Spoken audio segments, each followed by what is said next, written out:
Chapter 23. Therese went into her old room, and the first thing she noticed was that the carpet corner lay flat, and how small and tragic the room looked. And yet hers, the tiny radio on the bookshelf, and the pillows on the studio couch, as personal as a signature she had written long ago and forgotten, like the 2 or 3 set models hanging on the walls that she deliberately avoided looking at. She went to the bank and took out 100 of her last $200 and bought a black dress and a pair of shoes. Tomorrow, she thought, she would call Abby and arrange something about Carol's car, but not today. That same afternoon, she made an appointment with Ned Bernstein, the co-producer of the English show for which Harkavy was to do the sets.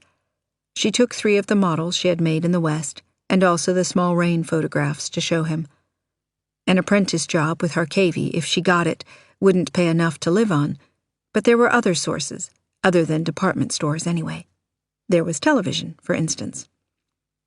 Mr. Bernstein looked at her work indifferently. Therese said she hadn't spoken to Mr. Harkavy yet, and asked Mr. Bernstein if he knew anything about his taking on helpers. Mr. Bernstein said that was up to Harkavy, but as far as he knew, he didn't need any more assistance. Neither did Mr. Bernstein know of any other set studio that needed anyone at the moment. And Therese thought of the $60 dress, and of the $100 left in the bank. And she had told Mrs. Osborne she might show the apartment any time she wished because she was moving. Therese hadn't yet any idea where. She got up to leave and thanked Mr. Bernstein anyway for looking at her work. She did it with a smile. "How about television?" Mr. Bernstein asked. "Have you tried to start that way? It's easier to break into." "I'm going over to see someone at Dumont later this afternoon." Mr. Donahue had given her a couple of names last January. Mr. Bernstein gave her some more names. Then she telephoned Harkavy's studio. Harkavy said he was just going out, but she could drop her models by his studio today, and he could look at them tomorrow morning. "By the way, there will be a cocktail party at the St. Regis for Genevieve Cornell tomorrow at about 5 o'clock, if you care to drop in," Harkavy said, with his staccato accent that made his soft voice as precise as mathematics. "At least we'll be sure to see each other tomorrow. Can you come?" "Yes, I'd love to come. Where in the St. Regis?" He read from the invitation, "Suite D, 5 to 7 o'clock. "I shall be there by 6. She left the telephone booth, feeling as happy as if Harkavy had just taken her into partnership.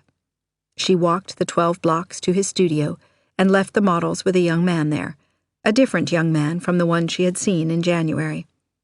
Harkavy changed his assistants often. She looked around his workroom reverently before she closed the door. Perhaps he would let her come soon. Perhaps she would know tomorrow. She went into a drugstore on Broadway and called Abby in New Jersey.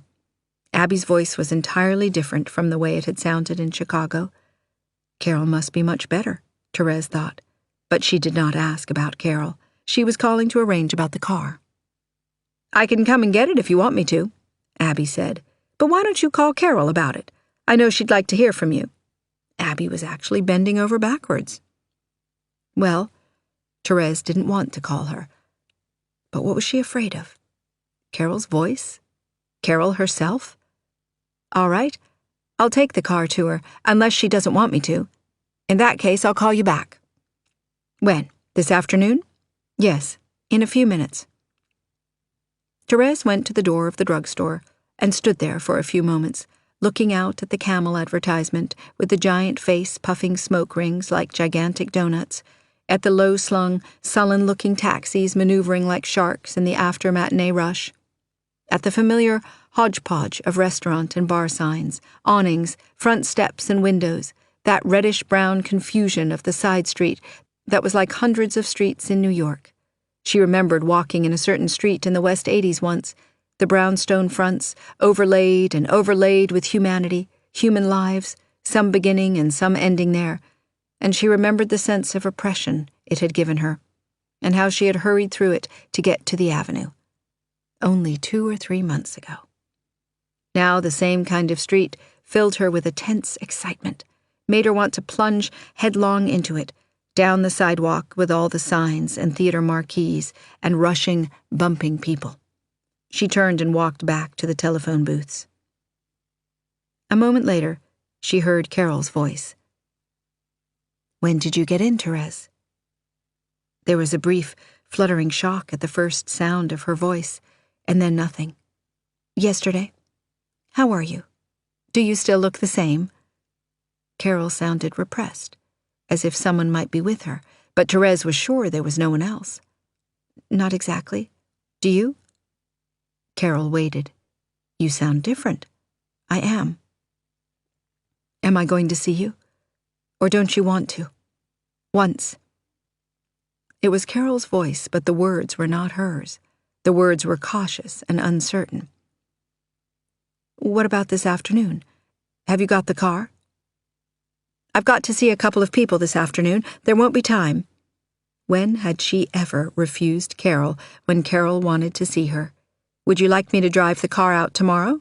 "No, I can come in for it. I'm not an invalid." "Did the car behave itself?" "It's in good shape," Therese said. "No scratches anywhere?" "And you?" Carol asked, but Therese didn't answer anything. "Shall I see you tomorrow? Do you have any time in the afternoon?" They arranged to meet in the bar of the Ritz Tower on 57th Street at 4:30, and then they hung up. Carol was a quarter of an hour late. Therese sat waiting for her at a table where she could see the glass doors that led into the bar, and finally she saw Carol push open one of the doors, and the tension broke in her with a small, dull ache. Carol wore the same fur coat, the same black suede pumps she had worn the day Therese first saw her, but now a red scarf set off the blonde, lifted head. She saw Carol's face, thinner now, alter with surprise, with a little smile as Carol caught sight of her. "Hello," Therese said. "I didn't even know you at first," and Carol stood by the table a moment looking at her before she sat down. "It's nice of you to see me." "Don't say that." The waiter came and Carol ordered tea. So did Therese mechanically. "Do you hate me, Therese?" Carol asked her. "No."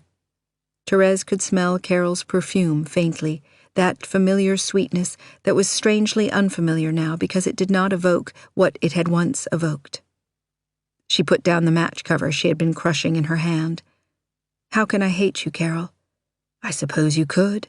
You did for a while, didn't you?" Carol said, as if she told her a fact. "Hate you? No."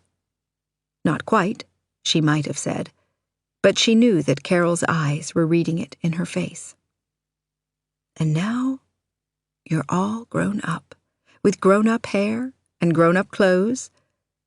Therese looked into her gray eyes that were more serious now, somehow wistful too, despite the assurance of the proud head, and she looked down again, unable to fathom them. She was still beautiful, Therese thought with a sudden pang of loss. "I've learned a few things," Therese said. "What?" "That Therese stopped, her thoughts obstructed suddenly by the memory of the portrait in Sioux Falls. "You know, you look very fine," Carol said. "You've come out all of a sudden. Is that what comes of getting away from me?" "No," Therese said quickly. She frowned down at the tea she didn't want. Carol's phrase, "come out," had made her think of being born, and it embarrassed her. Yes, she had been born since she left Carol. She had been born the instant she saw the picture in the library, and her stifled cry then was like the first yell of an infant being dragged into the world against its will. She looked at Carol. "There was a picture in the library at Sioux Falls," she said. Then she told Carol about it, simply and without emotion, like a story that had happened to somebody else. And Carol listened, never taking her eyes from her. Carol watched her as she might have watched from a distance someone she could not help. "Strange," Carol said quietly, "and horrifying." It was. Therese knew Carol understood. She saw the sympathy in Carol's eyes, too, and she smiled, but Carol did not smile back. Carol was still staring at her. "What are you thinking?" Therese asked. Carol took a cigarette. "What do you think?" Of that day in the store. Therese smiled again. It was so wonderful when you came over to me. Why did you come to me? Carol waited. For such a dull reason, because you were the only girl not busy as hell. You didn't have a smock either, I remember. Therese burst out laughing. Carol only smiled, but she looked suddenly like herself, as she had been in Colorado Springs before anything had happened. All at once, Therese remembered the candlestick in her handbag. I bought you this, she said, handing it to her. I found it in Sioux Falls. Therese had only twisted some white tissue around it. Carol opened it on the table. I think it's charming, Carol said. It looks just like you. Thank you. I thought it looked like you. Therese looked at Carol's hand, the thumb and the tip of the middle finger resting on the thin rim of the candlestick, as she had seen Carol's fingers on the saucers of coffee cups in Colorado, in Chicago, and places forgotten. Therese closed her eyes. I love you, Carol said. Therese opened her eyes, but she did not look up. I know you don't feel the same about me. Do you? Therese had an impulse to deny it. But could she? She didn't feel the same. I don't know, Carol. That's the same thing. Carol's voice was soft, expectant, expecting affirmation or denial. Therese stared at the triangles of toast on the plate between them. She thought of Rindy. She had put off asking about her. Have you seen Rindy? Carol sighed. Therese saw her hand draw back from the candlestick.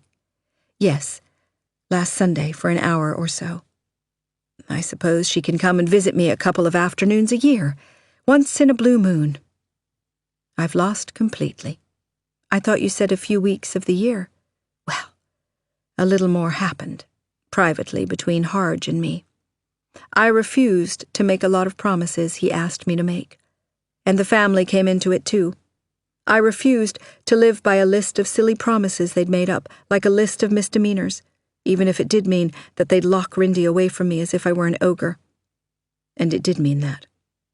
Harge told the lawyers everything, whatever they didn't know already. God, Therese whispered.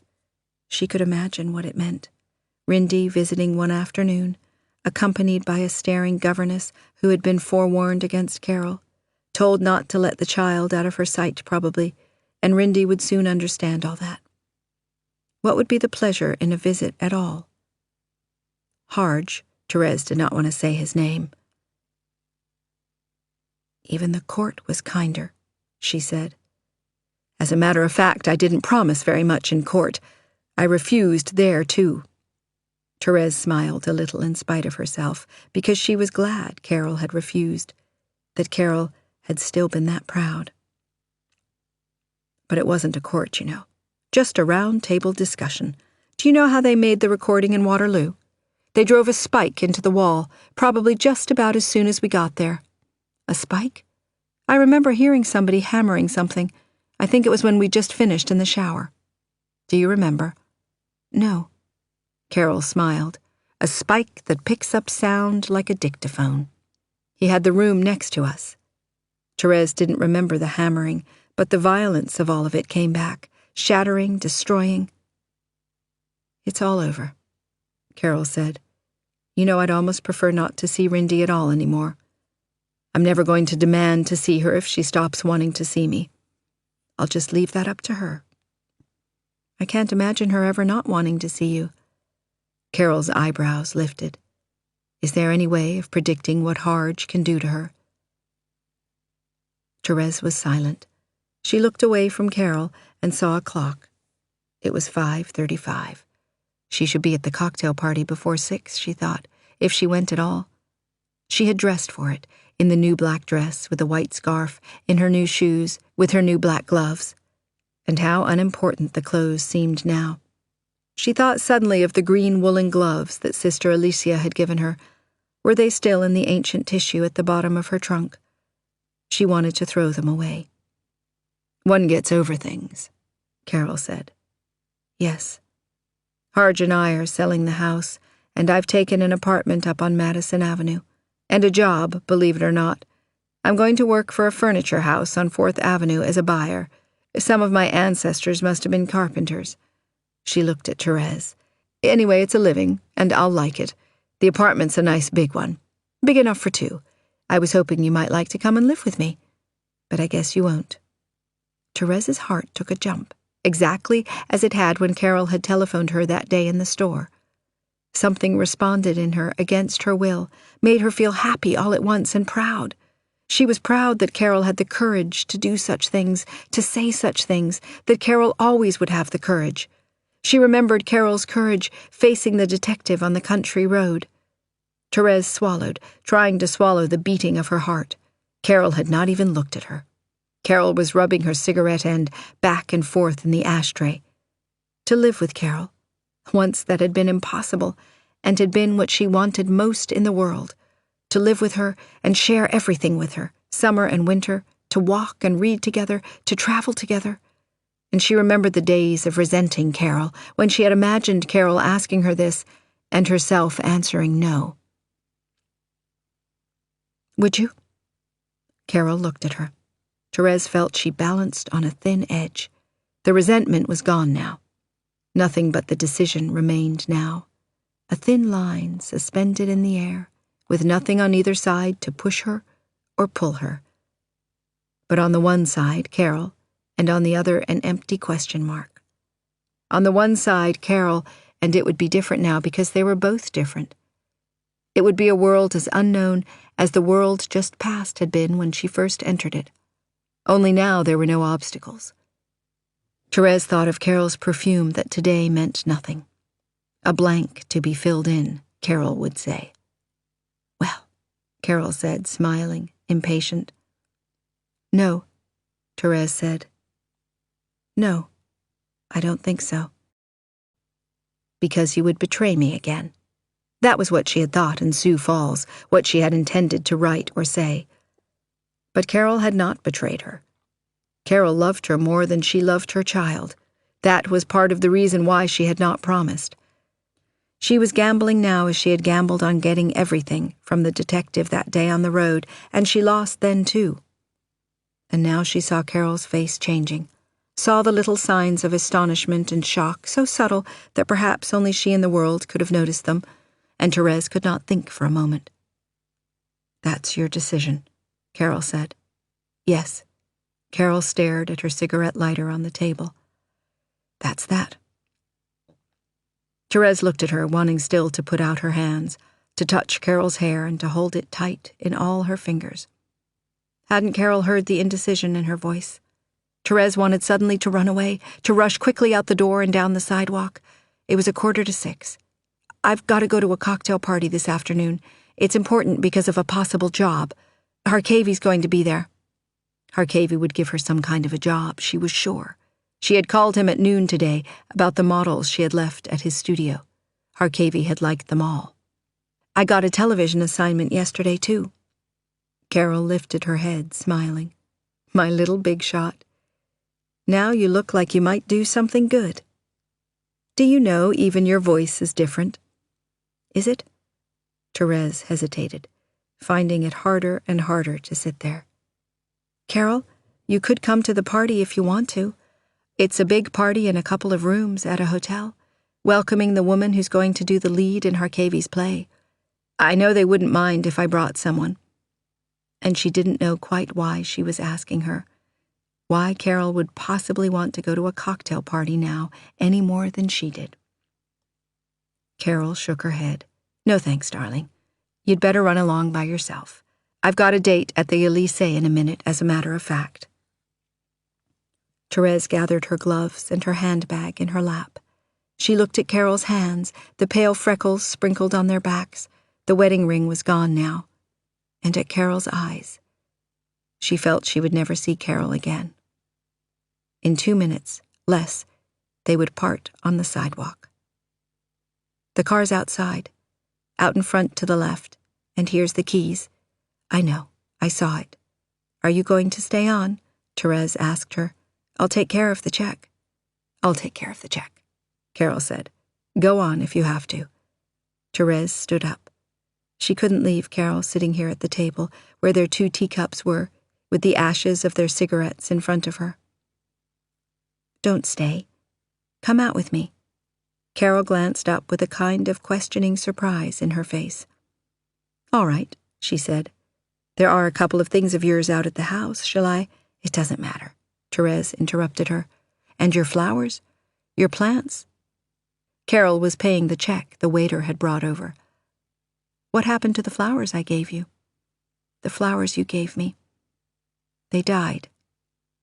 Carol's eyes met hers for a second, and Therese looked away. They parted on the sidewalk at the corner of Park Avenue and 57th Street. Therese ran across the avenue, just making it ahead of the green lights that released a pack of cars behind her, that blurred her view of Carol when she turned on the other sidewalk. Carol was walking slowly away, past the Ritz Tower doorway, and on. And that was the way it should be, Therese thought. Not with a lingering hand clasp, not with backward glances. Then, as she saw Carol touch the handle of the car door, she remembered the beer can still under the front seat, remembered its clink as she had driven up the ramp from the Lincoln Tunnel coming into New York. She had thought then she must get it out before she gave the car back to Carol, but she had forgotten. Therese hurried on to the hotel.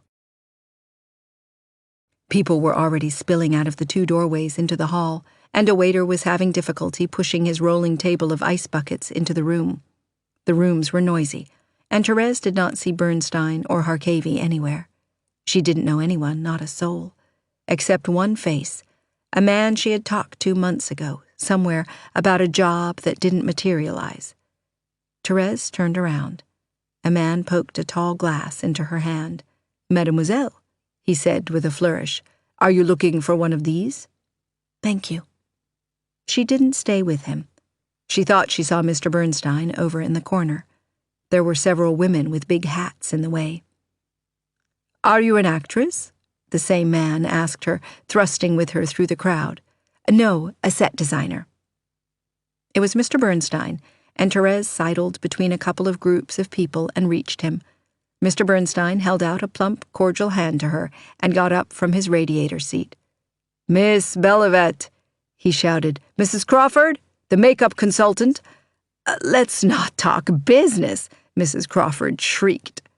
"Mr. Stevens, Mr. Fenelon," Mr. Bernstein went on, until she was nodding to a dozen people and saying, "How do you do?" to about half of them. "And Ivor, Mr. Bernstein called.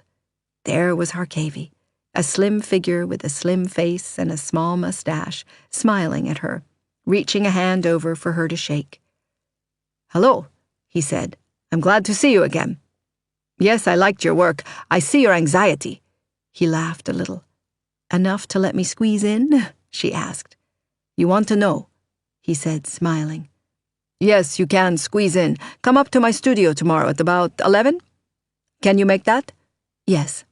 "Come and join me later. I must say goodbye to these people who are leaving." And he went away. Therese set her drink down on the edge of a table and reached for a cigarette in her handbag. It was done. She glanced at the door. A woman with upswept blonde hair, with bright, intense blue eyes, had just come into the room and was causing a small furore of excitement around her.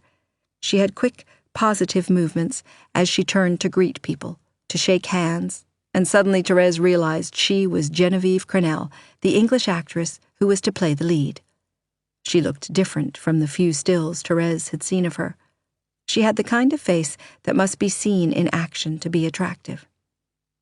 "Hello, hello," she called to everyone finally as she glanced around the room, and Therese saw the glance linger on her for an instant, while in Therese there took place a shock, a little like that she had known when she had seen Carol for the first time, and there was the same flash of interest in the woman's blue eyes that had been in her own, she knew, when she saw Carol.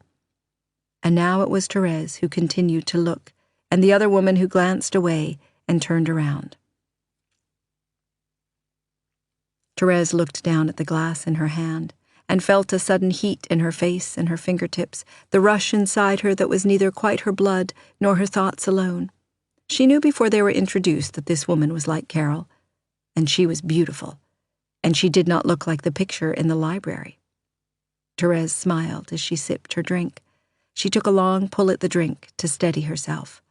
"A flower, madame?" A waiter was extending a tray full of white orchids. "Thank you very much." Therese took one. She had trouble with the pin, and someone, Mr. Fenelon or Mr. Stevens it was, came up and helped. "Thanks," she said. Genevieve Crenell was coming towards her, with Mr. Bernstein behind her. The actress greeted the man with Therese as if she knew him very well. "Did you meet Miss Crenell?" Mr. Bernstein asked Therese. Therese looked at the woman. "My name is Therese Bellevet."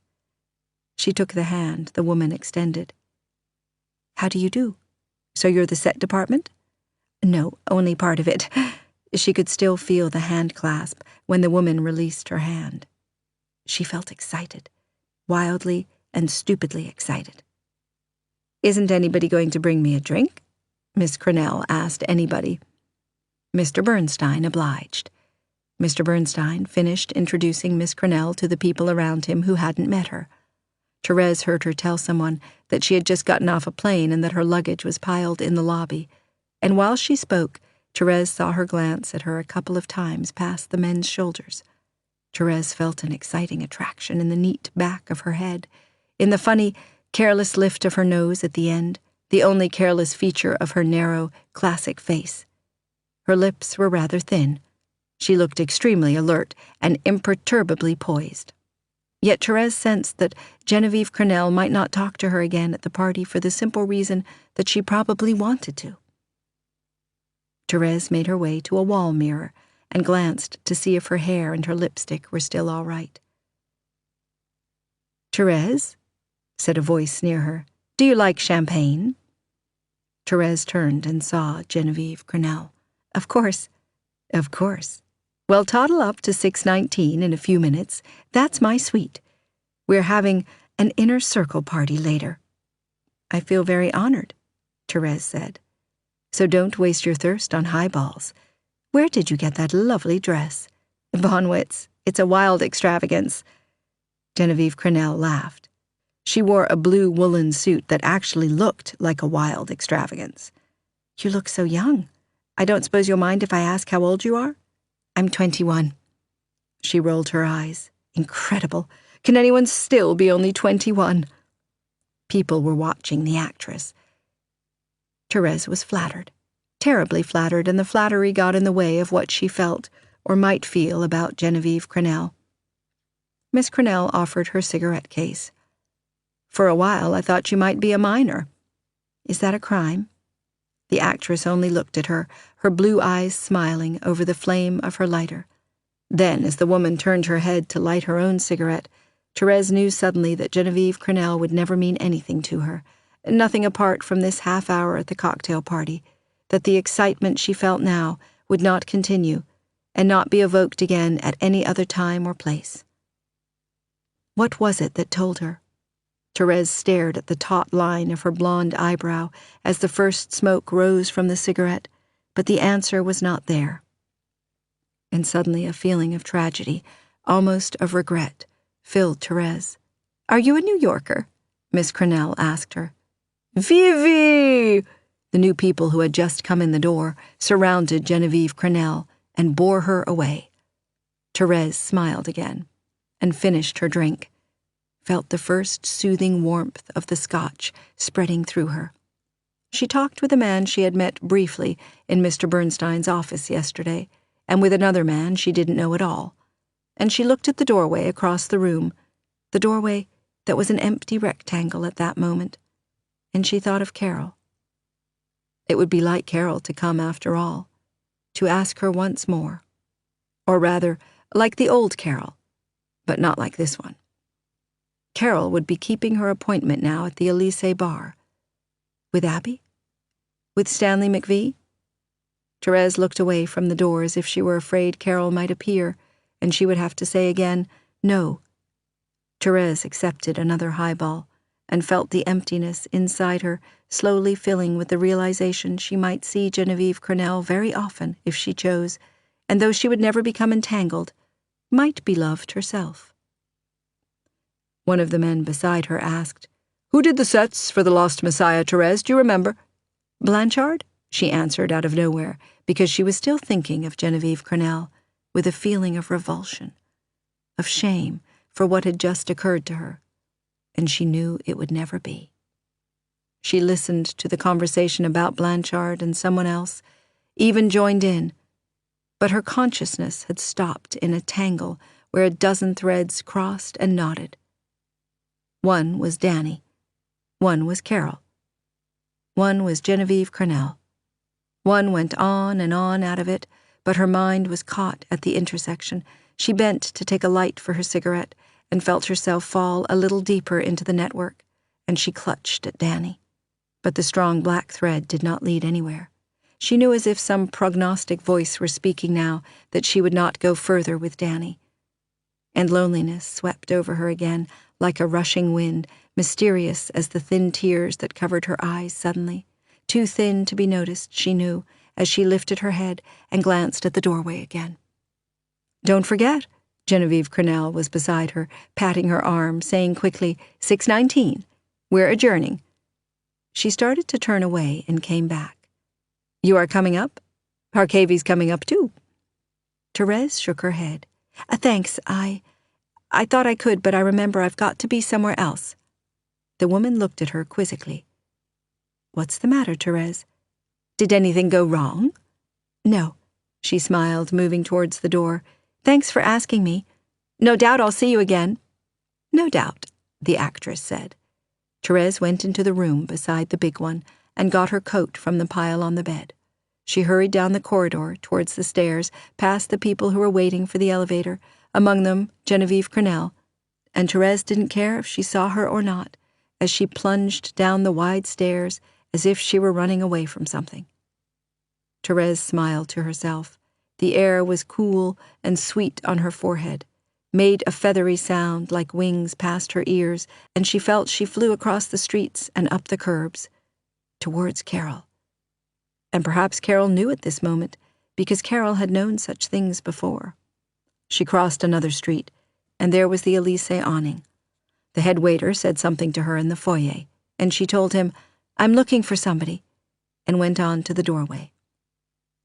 She stood in the doorway, looking over the people at the tables in the room where a piano played. The lights were not bright, and she did not see her at first, half hidden in the shadow against the far wall, facing her, nor did Carol see her. A man sat opposite her, Therese did not know who.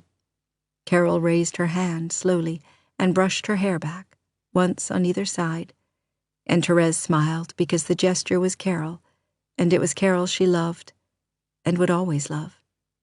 Oh, in a different way now, because she was a different person, and it was like meeting Carol all over again. But it was still Carol and no one else. It would be Carol in 1,000 cities, 1,000 houses, in foreign lands where they would go together, in heaven and in hell. Therese waited. Then, as she was about to go to her, Carol saw her, seemed to stare at her incredulously a moment while Therese watched the slow smile growing, before her arm lifted suddenly, her hand waved a quick, eager greeting that Therese had never seen before. Therese walked towards her.